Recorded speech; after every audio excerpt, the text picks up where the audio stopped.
We're alive. Okay, at least for now. So here we go. Leo, I've recently finished Finding Out, which is either your last book or the one before it. One before. One before it.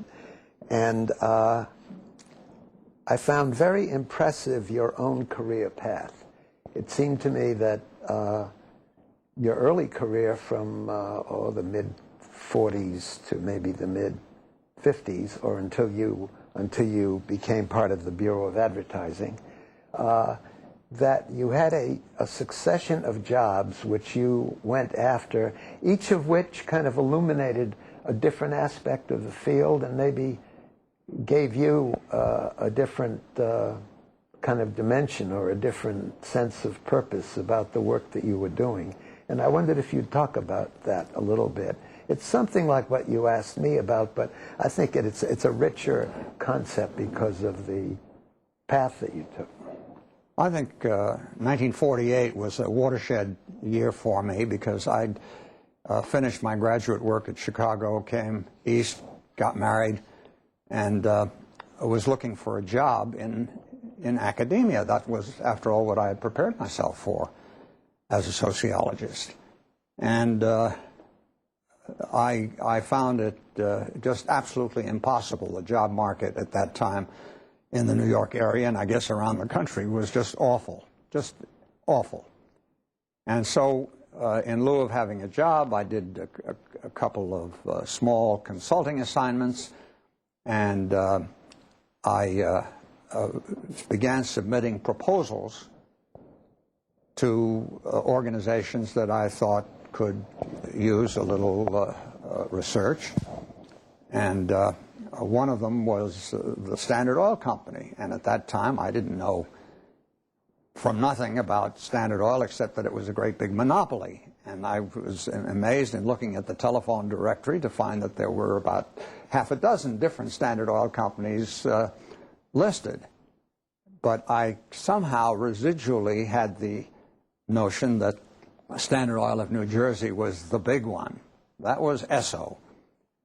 And I submitted to them a proposal that had been based on the Burley and Means study of the modern corporation and private property, in which, of course, the thesis was that you've had an estrangement of ownership from management.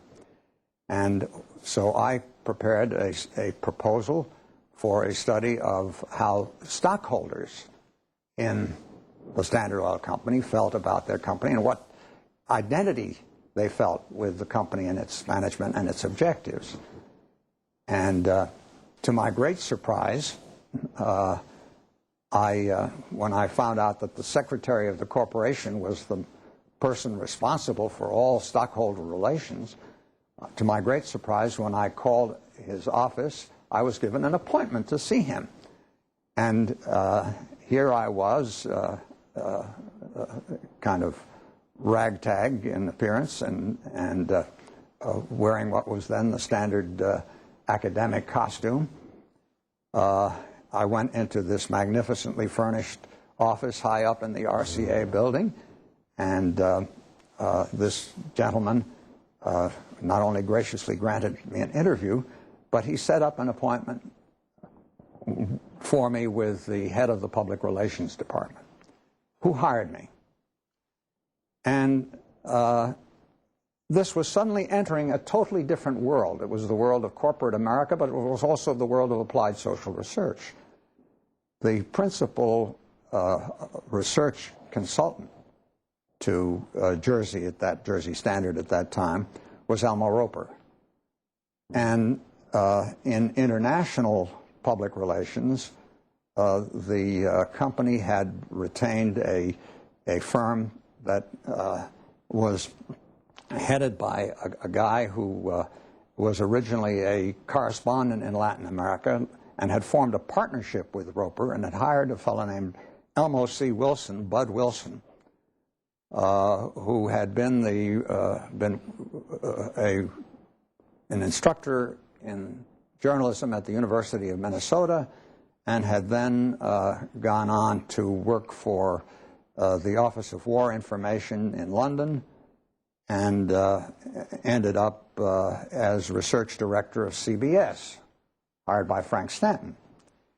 And within just, I guess, 2 months of my employment by Standard Oil, I found myself in Bud Wilson's company on a trip to Brazil to do the first opinion survey that had ever been done in that company under the auspices of Standard Oil. And Bud Wilson was the one who, shortly after this trip, in the spring of 1948, introduced me to AAPOR. And AAPOR was then a brand new organization. It had been founded the year before at Williamstown, and it was meeting at a place called Eaglesmere, Pennsylvania. And Eaglesmere was kind of the prototype of the places that AAPOR liked to meet in those early years. It was isolated. You took a very slow train up through the Pocono Mountains to get there, and there was this small hotel on a lake, no village, nothing else in sight. And there were a couple of hundred people who were not only drawn from the United States, but also from overseas, because that was the place where AAPOR was founded. And here I was suddenly thrust into the company of all these eminent individuals that I had known about and who were rather remote and austere figures, like Claude Robinson, like George Gallup, like Sam Stauffer and others from the academic arena. And it was an eye-opening experience, and that was the beginning of the whole process. Sorry to be so long-winded about it, but that's how it all began. No, that does it. Well, subsequently, I forgot which year, but subsequently you began to work for the American Newspaper Publishers Association. Oh, that came considerably later, and a couple of other significant, crucial events occurred before then. And by the way, you see, I don't, Herb, I don't really agree with you about the exclusivity of AAPOR in those early days. There were certain individuals representing their own organizations who ran private parties in their rooms for their clients and staff members and a few other close friends. But there was always a great deal of socializing and a great deal of intermixture of the academic and the commercial and the government elements. And a lot of this was just a matter of personal chemistry rather than of organizational affiliation. A lot of it was, of course, related to the original disciplines that people came from. But one thing that characterized those early meetings was that because they were small, almost every session was a plenary session, which meant that people in the health field were exposed to issues involving the polling of opinion about presidential candidates. And they were both exposed to people who were interested in the application of research to market planning and to advertising. So you really had much more cross-fertilization than is possible today in an organization with 1,000 people showing up for a meeting and with innumerable sessions running concurrently. And I would only add very quickly that one of the requirements of the AAPOR Hotel was a large and spacious lobby where people could gather. Exactly. And so that pretty well fits your recollection. Right. But long before I came, not long, but before I came to the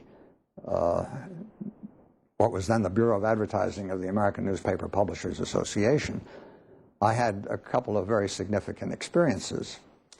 In 1951, when the Korean War was still raging, your Operations Research Office of Johns Hopkins University had secured a contract to study what was called the utilization of Negro troops in Korea. And my friend Bud Wilson had obtained a subcontract to do surveys on this subject, and he hired me. I took leave from Standard Oil to direct a team of some rather distinguished associates to go over to Korea and then to Japan, and finally, because that first study was so successful, throughout the United States, to see what was happening in terms of the military's acceptance of the integration order that Harry Truman had issued several years earlier but had never been enforced. I can come back to that particular study, but that I consider to be the most important single piece of research that I've ever engaged in my life, and one that I'm very proud of, because it did give the top brass of the military the justification for the final orders to desegregate the Army, which had not been done before that. But having completed that job, I had applied for a Fulbright fellowship to do research in France, and that came through, and I decided to take further leave from Standard Oil. They kept the job open for me, and I went over and spent a year in France studying the migration of North Africans into metropolitan France, which was at that point just a small portent of what has now become a very hot political subject, not only in France but throughout Europe. And so that was a very big, short but important episode in my research and personal career. When I came back from there, I entered not back to Standard Oil, but to the advertising agency, which was McCann Erickson. Again, a very unusual assemblage of very talented researchers, an agency headed by an extraordinary young guy who had been research director, Marion Harper, Jr., and without going into all of the episodes involved in that operation, I left there to become research director for Revlon.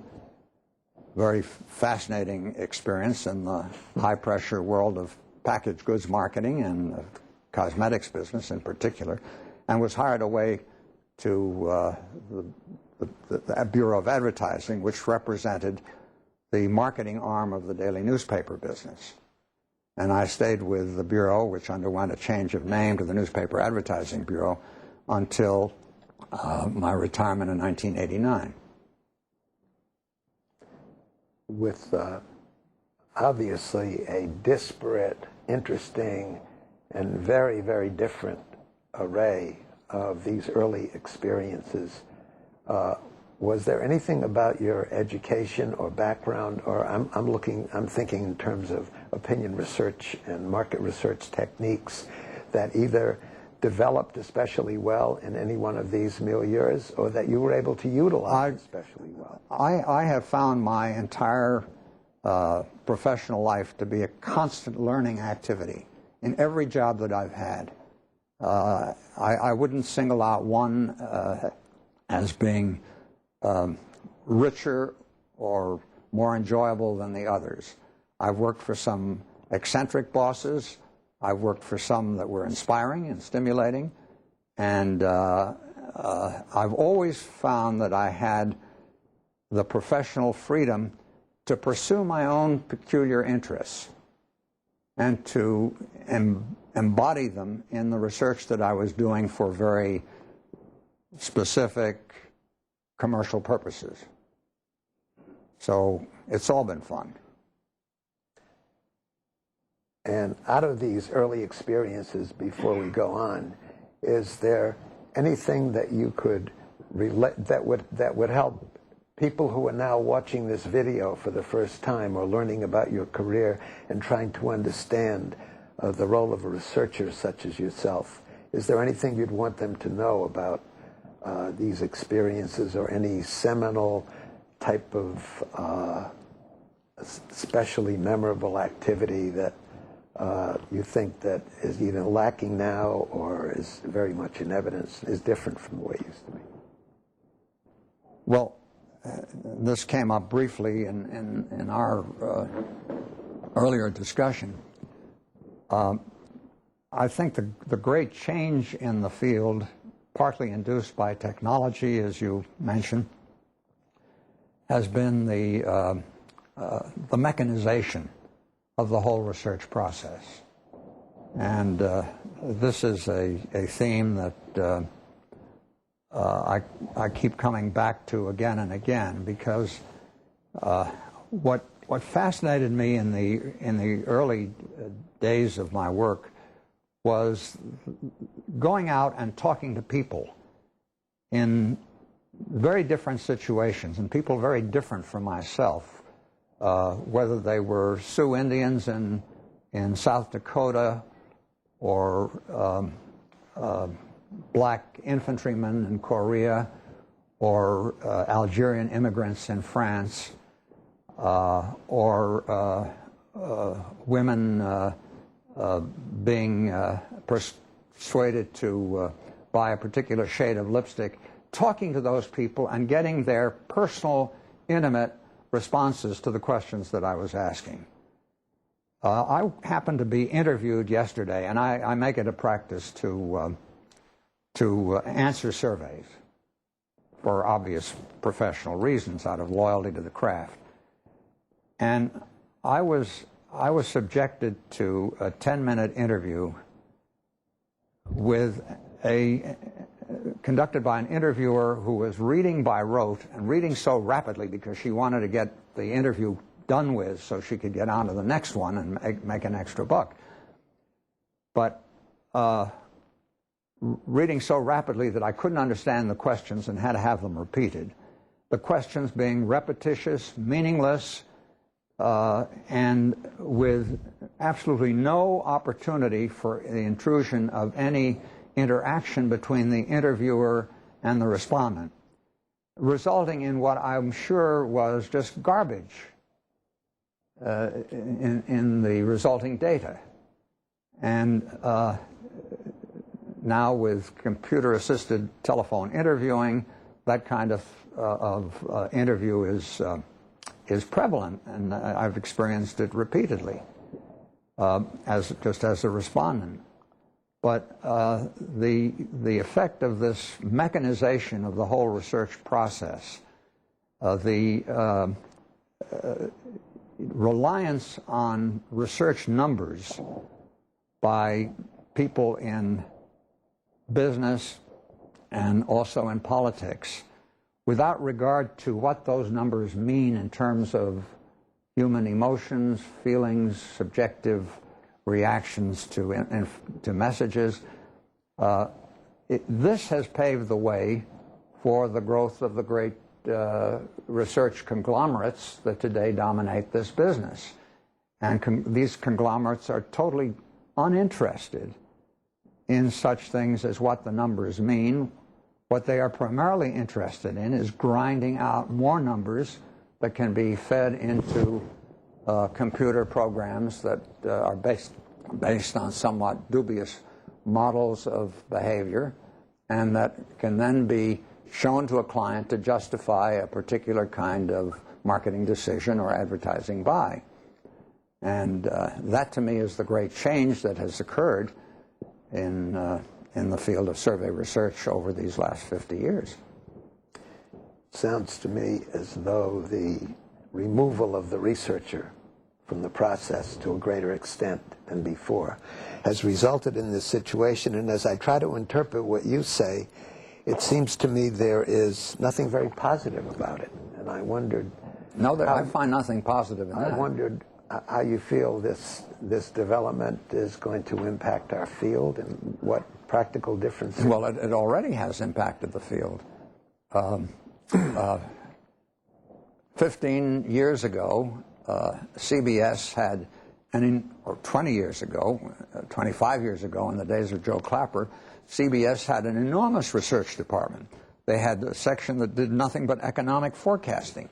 They had a section that did extensive program research.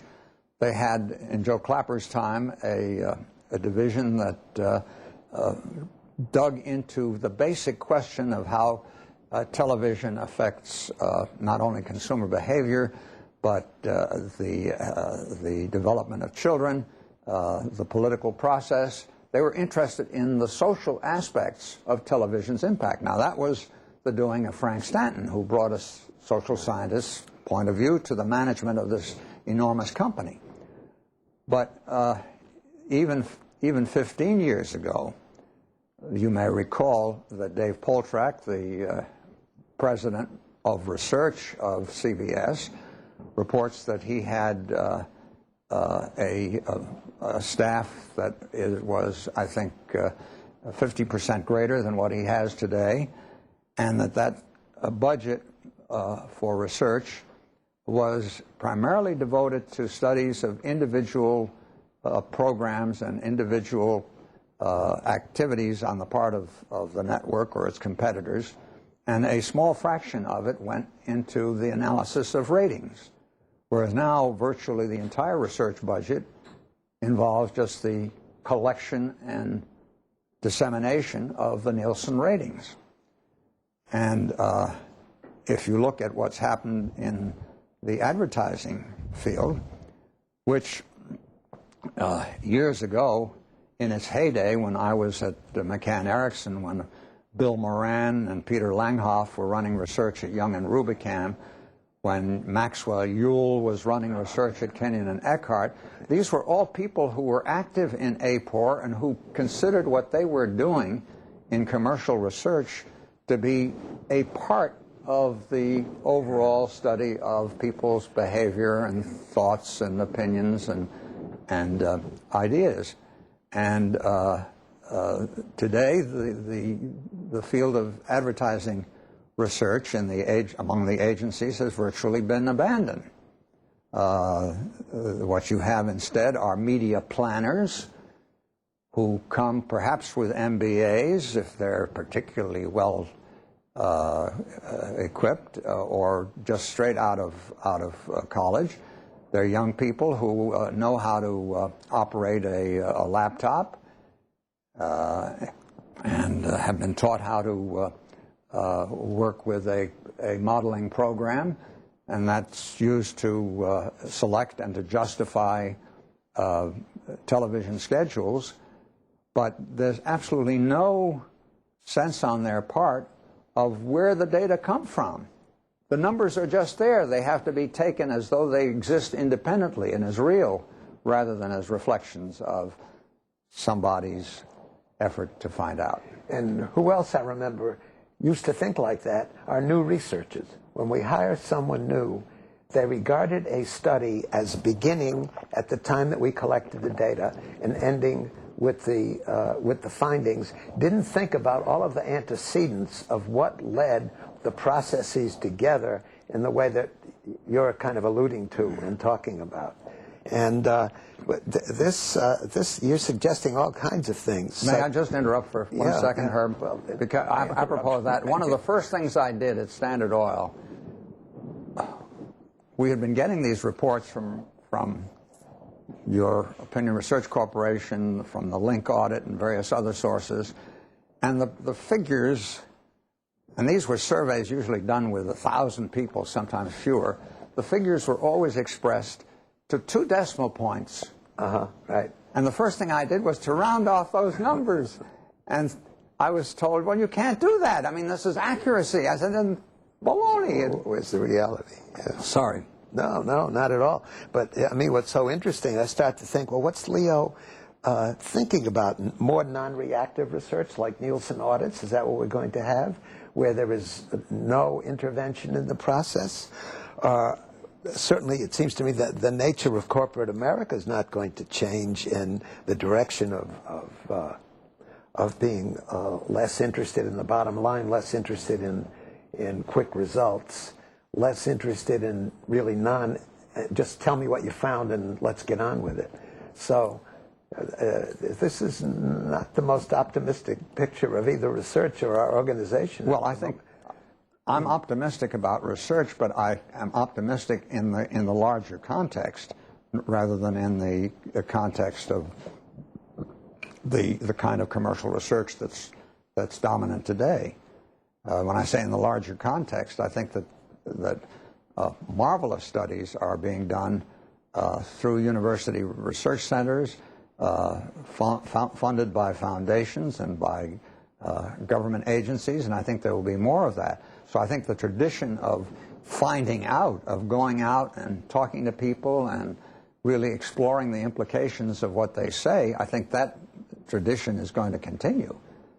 How it will be applied in the area of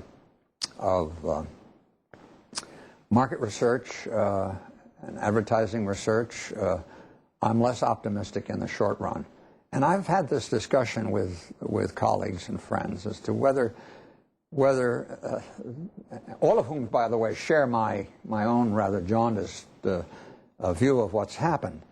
I raised the question of whether what we've been seeing is just a blip, and whether we'll get back because of the utter necessity of getting a better assessment of how people feel and think, whether we'll get back to what we were doing in years past, or whether this is just a sign of a steady downward trend in the curve, and nobody seems to agree.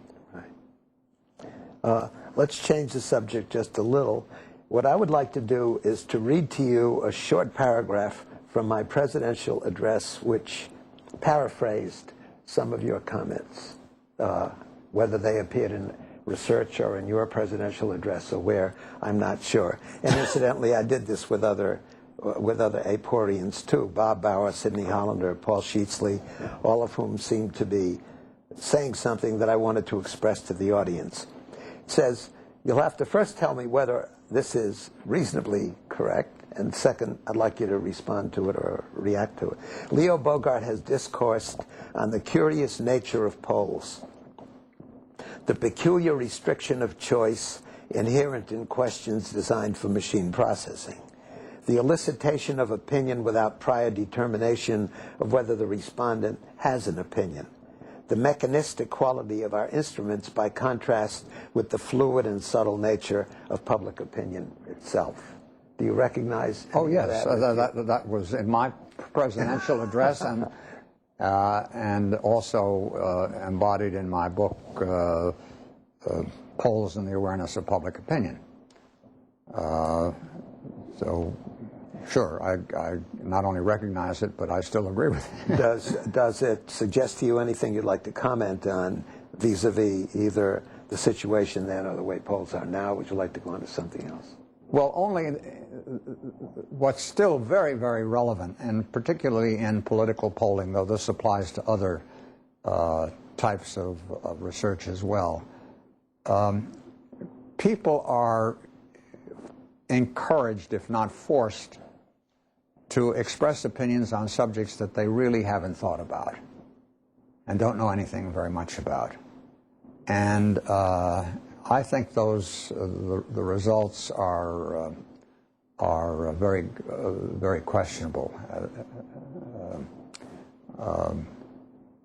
If you interview someone, as I've been interviewed, about Janet will respond to this. I've been interviewed about banks in the New York area. Well, my experience with banks in the New York area as a retail customer is highly limited. And to try to get my evaluation, my opinion of banks that I vaguely recognize by name, but where I've never had an account and have no dealings with, that assessment is meaningless. And particularly when when the assessment of say, the Long Island Savings Bank, which I know nothing about, is placed next to my evaluation of the Chase, where I do most of my banking business. And yet, someone is going to come up with a series of tables and charts and a slide or PowerPoint presentation that tells the management of the Long Island Savings Bank that I have the following attitude about them. Right. Let's switch to talk about our great organization for a while. Let's talk about AAPOR. And I would like to know first, the way that you're being a principal and a part of AAPOR for all of these years has had some effect on you personally, or on your thinking, or on the work that you've done. Has it had a meaning for you in those domains? Well, it's had two kinds of meanings. First of all, many close friendships that I've developed over the years with friends that I made in AAPOR that I would not otherwise have known. So I think that's, to me, the most important part of the experience. And secondly, of course, the intellectual stimulation and the feeling of fellowship with as being a member of a tribe, a member of a peer group that shares certain curiosities, interests, values, and sense of what's important and unimportant. Okay. Is there anything you'd like to add about AAPOR, or before we maybe change the subject, or anything maybe you'd like to? Well, I've already made a comment that to me is rather critical about the nature of AAPOR meetings, and this is something that AAPOR has in common with other professional organizations that I belong to. You go to a meeting of the American Psychological Association, and you're shuttled among half a dozen hotels where sessions are in progress, and where you have thousands, literally, if not tens of thousands of, probably over 10,000 people, all stuffed together with a very impersonal attitude. Now that reflects simply the enormous growth of the field. There's no way to stop that, I suppose, unless you start breaking up into smaller divisional groups, in which case what you lose is the interpenetration of disciplinary knowledge from one area to another. AAPOR is not at that point, thank goodness, but we've certainly inevitably grown as the field has grown, and I find today that smaller meetings like those of New York AAPOR, Graham, are much more fun and often much more stimulating because they are small, because there is interplay between the speakers and the audience, because you don't have people frantically struggling to get on the program in order to be able to put it on their resume for tenure application. And I don't know how you bring all this under control. It's a conundrum that every professional organization faces. I think that also, as I look at the changes over the years, I think there are fewer AAPOR sessions that involve a clash of ideas, that involve dialogue and debate. There are more sessions relative to what happened in the past that simply involve people reciting the findings from a study that they've done, and then maybe having a couple of perfunctory questions from a discussant or from members of the audience, and very, very little time left for general discussion. That's to be deplored. I think that it's the clash of ideas, and very often of forceful personalities, that makes for an interesting program, and I hope AAPOR can get back to that more and more. And you know, some of that clash of ideas was deliberately built into the program by AAPOR at the time. It wasn't all spontaneous, and I'm thinking of Author Meets the Critics, for example, That's right. as one really splendid forum that was a centerpiece of each meeting. And there, maybe I'm missing this, but there were some very forceful, eccentric personalities. I don't see the equivalent of them today, who were not hesitant to express their critical and snotty view of what had been presented. Ira Sisson, for example. Well, wouldn't put Ira, I would say, was incisive rather than snotty. But he certainly had strong views. And a lot of those involved a subject that keeps coming up perennially, which is how do you control the membership of an organization which has no real requirements for membership other than interest in the field. Mm-hmm. One of the things that's disturbed me greatly about election polling today, since we're in the middle of the 2004 campaign, for those of you who are watching this tape in 2304,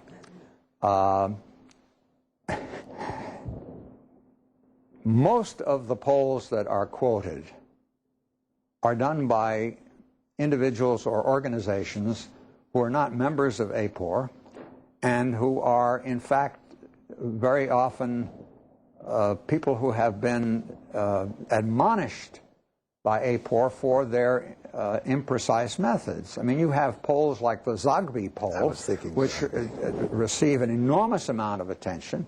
And Zogby, I don't know what he's doing in 2004, but in 2000, what he was doing was going out and saying and interviewing equal numbers of Democrats, Republicans, and independents, and that was his sample. That was his sampling procedure.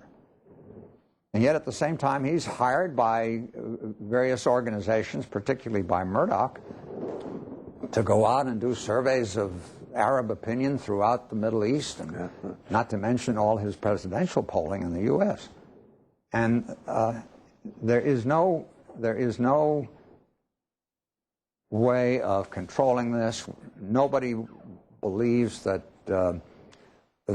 people who do surveys should be regulated by the government, or that they should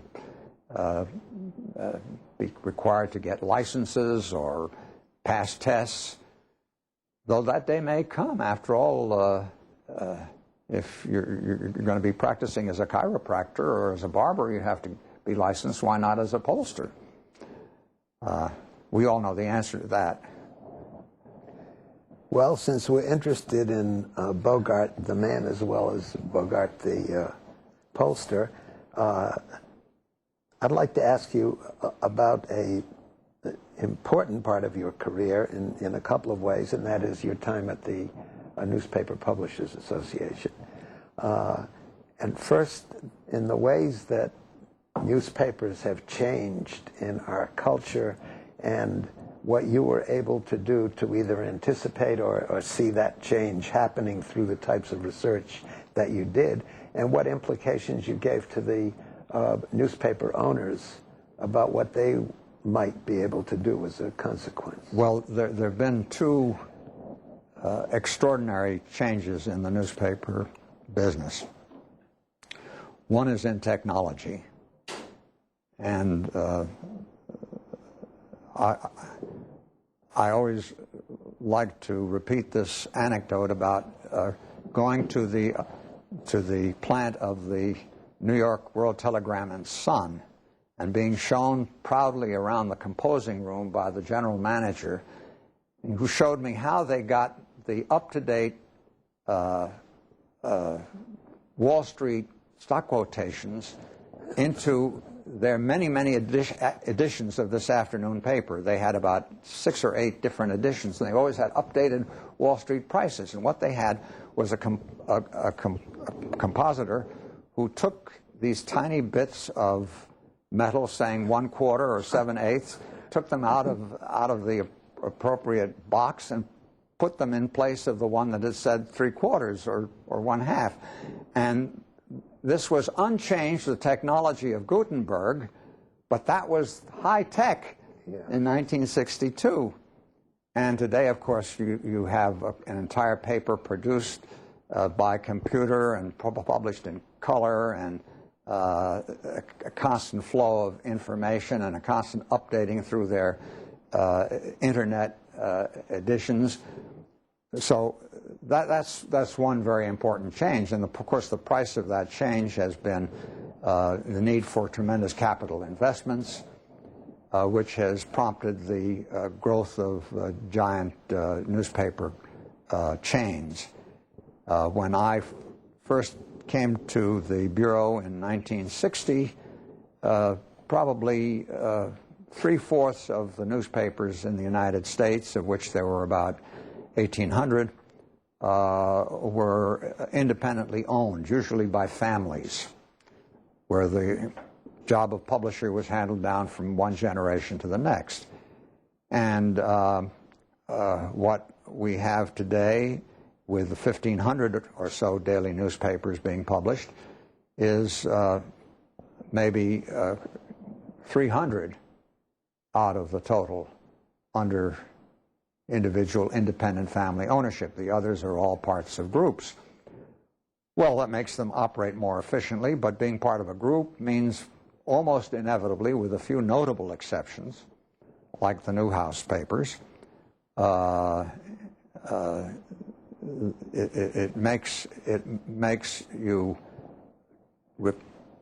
forced to go out and get outside funding to support the new technology that you need, and also to support the cost of acquiring the additional papers. And the reason why you have to acquire additional papers is to build up the bottom line on the balance sheet, because you now have outside shareholders. And that means that your eye is on the quarterly earnings report rather than on the long-term growth. And what it means is the preponderance of the business side over the editorial voice. And even great newspapers like the Los Angeles Times, just within the last couple of weeks, have faced this need to cut back in order to maintain profits at that desired level. So those are two of the most important changes that have taken place. The other important change has been, and this is also in part a product of technology in the media generally, has been the attrition of newspaper readership and the failure of generations raised with television to maintain the newspaper subscription habit that they had traditionally, and which brought new, younger age groups into the daily reading pattern. When I came to the Bureau, 80% of the population read a newspaper on a typical day. It's now about 50%. And the reason for that change is that with women working and a much more mobile existence on the part of everybody, people don't want to subscribe to a paper when they're going to be out of town or when they're going to be away for the evening or leaving very early. So instead of having a subscription, they say, I'm going to buy a copy, and then of course they don't. So you don't have that 7-day-a-week readership pattern that you formerly did. Now all of this, of course, results in a reduction in advertising share. But the reduction in newspaper readership, of course, parallels the reduction in the news audience in other media. You have smaller readership of the news magazines today, and you have a sharp decline in the viewing of television news, even when you take the cable news into account. So we've had tremendous change in the way that information flows in this country, and this inevitably has repercussions on the political process as well as in the field of marketing. Certainly, yes. You ask about what was my role, or what was the role of research in all of this. Well, one thing I didn't mention is that in about half a dozen years after I joined the Bureau as Director of Marketing, Planning, and Research, I became General Manager, Executive Vice President and General Manager. And what that meant was really a shift in my personal role, because I now had responsibility for other types of operations, and I had very competent people running research and marketing. And what that meant was that I was not exempt from, but largely shielded from the active day-to-day direction of individual studies, and more concerned with how those studies fit overall into the objectives and the plan for the organization. I think that probably the single most critical exposition of that change of role came about when, in the mid-1970s, I became aware of the fact that the decline in readership was not just a blip, but was part of a long-standing trend. And I inaugurated something that became the Newspaper Readership Project, in which we try to involve, both at the national and the local level, a coordination of the editorial and the business sides of the paper, not only in circulation but in advertising and in production, to try to stem the attrition in the readership trend. And that was also a very exciting learning experience, because I got hands-on into areas of the business that I had been relatively unfamiliar with before. And I think that has had a long-term effect.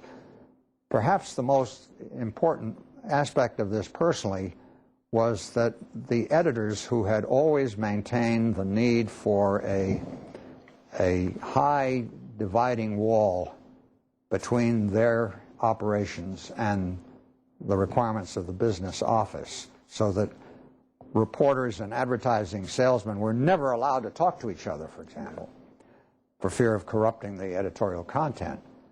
The suspicion of the editors had to be overcome. And I was very proud of the fact that when I retired from the Bureau, the American Society of Newspaper Editors gave me a special award, which they had never done to any non-editor. Yeah. And I think that reflected the fact that over a 6-year battle, we were able to bridge that divide and climb over that wall. That's really neat. Yeah. As we're getting along, I want to be sure that, because this is a meeting for the future and the present and AAPOR, is there anything that we should have talked about, anything that was on your agenda that I haven't asked about or sufficiently probed? Or Well, I didn't have an agenda coming here, but I think that one topic I'd like to just mention briefly and then drop, and this is not peculiar to the field of opinion research or survey research, but I think it's true in the social sciences generally, is that you have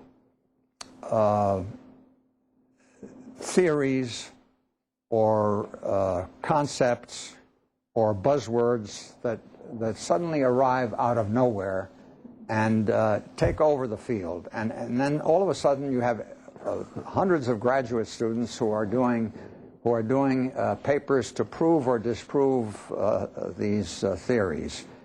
And the most, to me, disturbing and notable one that cropped up in recent years was the so-called spiral of silence of Elizabeth Noller-Neumann, which was a restatement of the old notion of the bandwagon effect, except that her peculiar expression of what happened to create the spiral of silence was people's willingness or impulsion to clam up when they appear to be in the minority in holding an opinion. And of course the most vivid demonstration of that occurred under fascism.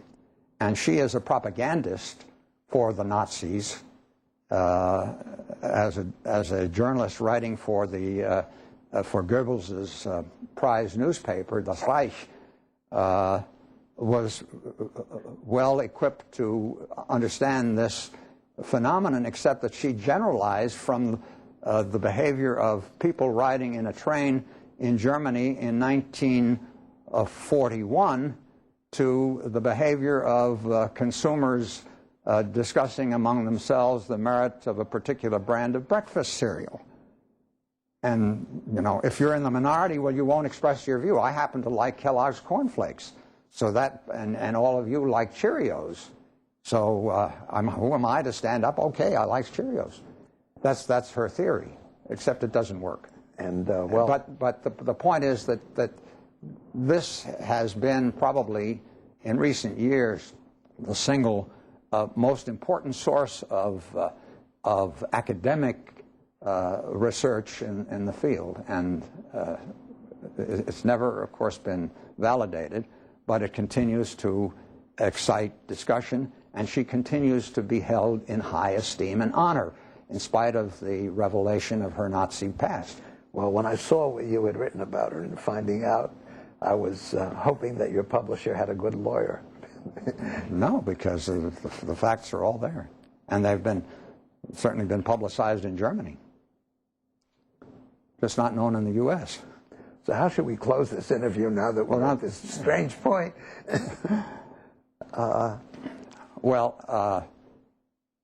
Let's close on a positive note. Exactly. I think that this is,